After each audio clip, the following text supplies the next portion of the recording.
चौथे चरण की शुरुआत हुई है और लोगों से अपील है कि वो रिकॉर्ड संख्या में मतदान करें। मैं विशेष रूप से युवाओं और महिलाओं से बड़ी संख्या में मतदान करने का अनुरोध करूंगा।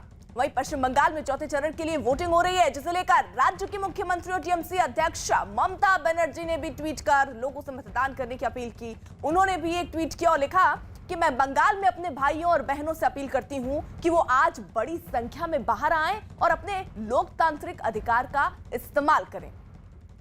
वहीं बीजेपी अध्यक्ष जेपी नड्डा ने ट्वीट किया कि आज पश्चिम बंगाल में चौथे चरण का मतदान हो रहा है। मेरा प्रदेश में सभी मतदाताओं से आग्रह है कि कोविड की सावधानी को ध्यान में रखते हुए सोनार बांग्ला के लिए भारी संख्या में मतदान करें और लोकतंत्र के इस महापर्व को सफल बनाएं।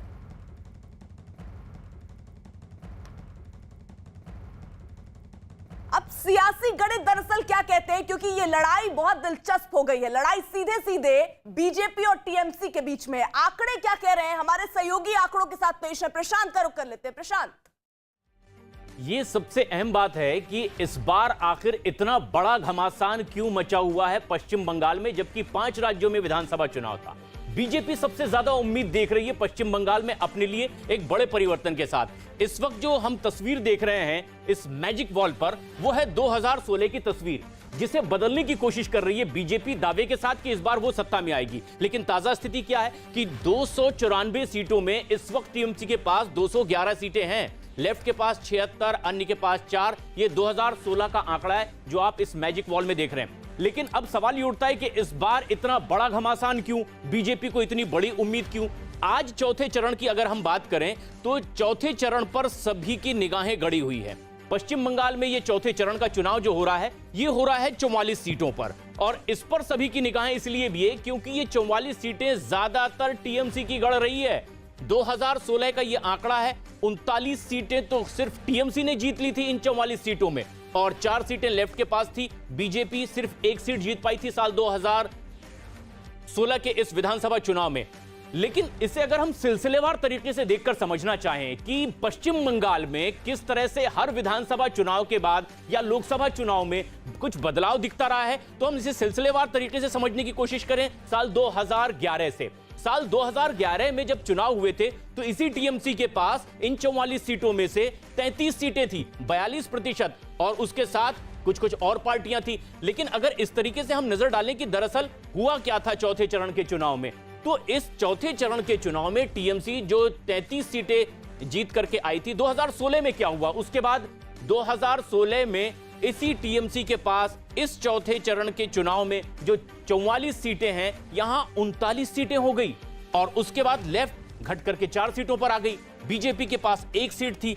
लेकिन साल 2019 में क्या हुआ, और जो 2019 में हुआ, यही सबसे बड़ी वजह है बीजेपी की उत्साह की, खासतौर पर पश्चिम बंगाल में, क्योंकि टीएमसी के पास 25 सीटें, ये हालांकि लोकसभा के चुनाव थे, लेकिन उन विधानसभा चुनावों में जो बढ़त मिली थी इन राजनीतिक दलों को, वो किस तरह से थी, वो इस तरह से थी। 2019 के लोकसभा चुनाव में टीएमसी 25 सीटों पर बढ़त बनाए हुए थे, जो बड़ी बहुमत के साथ में विधानसभा चुनाव में आगे थी। बीजेपी 41% वोट लेकर के दूसरे नंबर पर थी 2019 के लोकसभा चुनाव में, और यही सबसे बड़ी वजह है कि बीजेपी इस बार के चुनाव में बड़े उत्साही।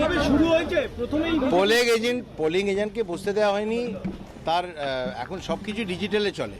তো আপনার ইলেকশন কমিশনের যে আমাদের ভোটার আইডিটা, তাতে কোনো প্রিন্টিং মিস্টেক বা কিছু একটা আছে। টলিগঞ্জের আমার মনে হয় আগে বোধহয় অ্যাসেম্বলি নাম্বার 150 বা 152 কিছু একটা ছিল, হয় ওটা প্রিন্টিং মিস্টেক বা কিছু একটা আছে, অথচ ওয়েবসাইটে পরিষ্কার পুরো জিনিসটা দেখানো হচ্ছে। এখন ওখানে অন্যান্য পার্টিরা বিশেষ করে তৃণমূল চেঁচামেচি করছিল যে এটা ঠিক না, তখন আমরা বাকায়দা থেকে ওয়েবসাইট থেকে আমরা দেখালাম ওটা যে এই পুরো রয়েছে। প্রিসাইডিং অফিসারকে বললাম আপনি এটা ছবি তুলে নিন, উনি একটা প্রিন্ট আউট চাইছেন।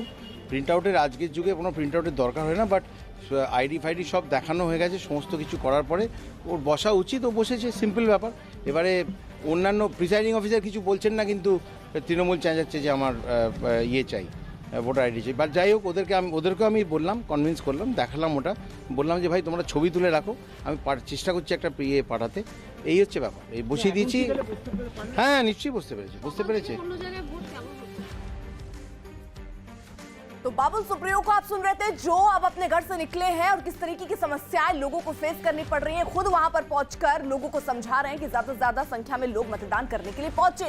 इसी बीच एक बड़ी खबर आ रही है, हावड़ा में भी झड़प की खबर है। वहां बूथ नंबर 64 पर हिंसक झड़प की खबर है और ये बताया गया कि टीएमसी और बीजेपी कार्यकर्ता आपस में भिड़ गए हैं। तो जैसे जैसे देखिए मतदान की प्रक्रिया चल रही है, ये तस्वीरें भी सामने आ रही है और यही सबसे ज्यादा चिंता की लकीरें भी चुनाव आयोग के माथे पर बना रही थी कि किस तरीके से हिंसा जो हो रही है पश्चिम बंगाल में उसको रोका जा सके, खासतौर पर मतदान के दिन। लेकिन हावड़ा से जो बड़ी खबर आ रही है, वहां झड़प की खबर है। बूथ नंबर 64 बताया जा रहा है जहां पर हिंसक झड़प की खबर है और ये बताया गया कि वहां टीएमसी और बीजेपी के कार्यकर्ता आपस में भिड़ गए हैं। आशिका हमारे साथ, हमारे सहयोगी इस वक्त जुड़ी हैं। और आशिका देखिए, एक के बाद एक झड़प की खबरें पश्चिम बंगाल के अलग अलग बूथ से सामने आ रही है।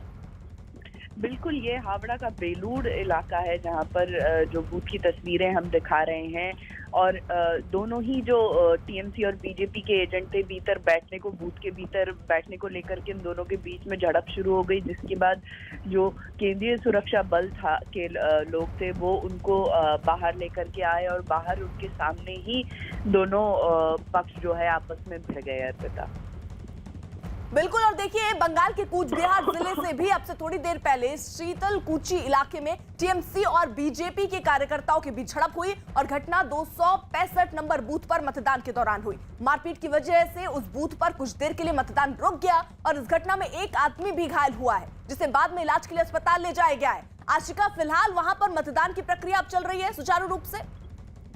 देखिए, फिलहाल तो वहाँ पे मतदान की प्रक्रिया चल रही है, लेकिन पिछले 2-3 दिनों से ही कूच बिहार के कई इलाके उत्तप्त हैं। माथा भांगा से कुछ तस्वीरें आई थी कल, जहाँ पर टीएमसी के जो प्रार्थी हैं उन पर भी हमले की खबर आई थी। और इसके अलावा आज भी जो तस्वीरें सामने आई है, दोनों पक्ष टीएमसी और बीजेपी के आपस में भिड़े हैं और जिसमें एक व्यक्ति जो है वो घायल हुआ है गंभीर रूप से, जिसे फिलहाल इलाज के लिए ले जाया गया है। हालांकि अभी तो वोटिंग चल रही है, परिस्थिति पर पुलिस और केंद्रीय बलों ने नियंत्रण पा लिया है। अर्पिता, ठीक है आशिका, रहिए जरा साथ। बाबुल सुप्रियो कुछ कह रहे थे, वहां रुक करते, लेकिन अब देखिए वो चले गए हैं। हमारे साथ तमाम सहयोगी